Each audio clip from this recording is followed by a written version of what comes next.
আরিফুল ইসলাম নামে এই আইডি থেকে এক ভাই প্রশ্ন করেছেন, সম্মিলিত মোনাজাত তো হাদিসে নেই, তাহলে আমরা সম্মিলিত মোনাজাত করি কেন? ভাই জানতে চেয়েছেন, এর সাথে আরেকটা বিষয় তিনি জানতে চেয়েছেন যে আমরা যে সকল আরবি দোয়া করি, আরবিগুলোতে তো আমাদের বলতে কোনো শব্দ পাইনি। বিষয়টা কতটুকু সঠিক তিনি জানতে চেয়েছেন।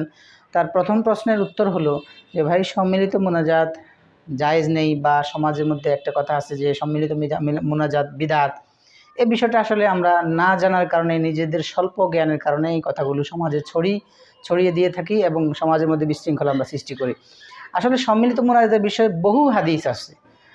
এই বিষয়ে আমি আমার এই ফেসবুক আইডি থেকে, আমার এই ফেসবুক আইডি থেকে মিজানুর রহমান হানিফ, এখানে আমি একটা পোস্ট করেছি। সেখানে আমি হাদিসগুলো এনেছি এবং হাদিসগুলো সাথে অনুবাদ সহ আপনাদের সামনে পেশ করেছি। আপনারা ইচ্ছা হলে সময় মতো আপনারা সেখান থেকে সরাসরি পড়ে নেবেন।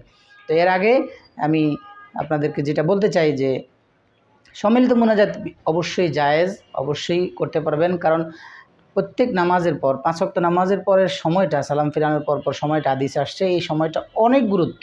দোয়া কবুলের মোক্ষম এক সময়, অন্যতম এক সময় হলো ফরজ নামাজের পর দোয়া কবুল হয়। তাহাজ্জুদের সময়ে যেমন দোয়া কবুল হয়, গুরুত্ব রাখে, ঠিক 5 ওয়াক্ত ফরজ নামাজের পরে দোয়া কবুলের সময়টা এতটা গুরুত্বপূর্ণ। এই জন্য আমরা সবাই সম্মিলিত মোনাজাত অথবা একাকী মোনাজাত যেভাবে সম্ভব হয় আমরা অবশ্যই অল্প সময় হলেও মোনাজাত করব। এটা বিদআত নয়, নাজায়েজ নয়, অবশ্যই সম্মিলিত মোনাজাত হাদিস দ্বারা প্রমাণিত। যে বিষয়ে আমি বিস্তারিত লেখা আমার এই মিজানুর রহমান হানিফ আইডি থেকে পোস্ট করেছি, আপনারা সময় সুযোগ করে দেখে নেবেন।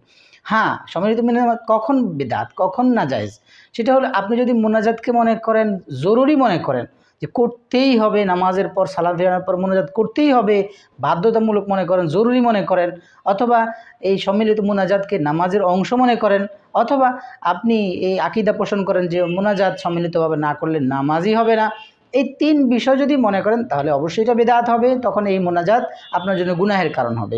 বিদআত যেহেতু বিদআত গুনাহ, এজন্য এই 3 আকীদা ছাড়া যে মোনাজাত করতেই হবে না, করতেই হবে এমন আকীদা নেই, অথবা নামাজের অংশ এটাও আপনার আকীদা নেই, অথবা মোনাজাত না করলে নামাজ হবে না এই আকীদা আপনার নেই, তাহলে অবশ্যই সম্মিলিত মোনাজাত আপনার জন্য যে অবশ্যই বৈধ, সেটা জায়েজ।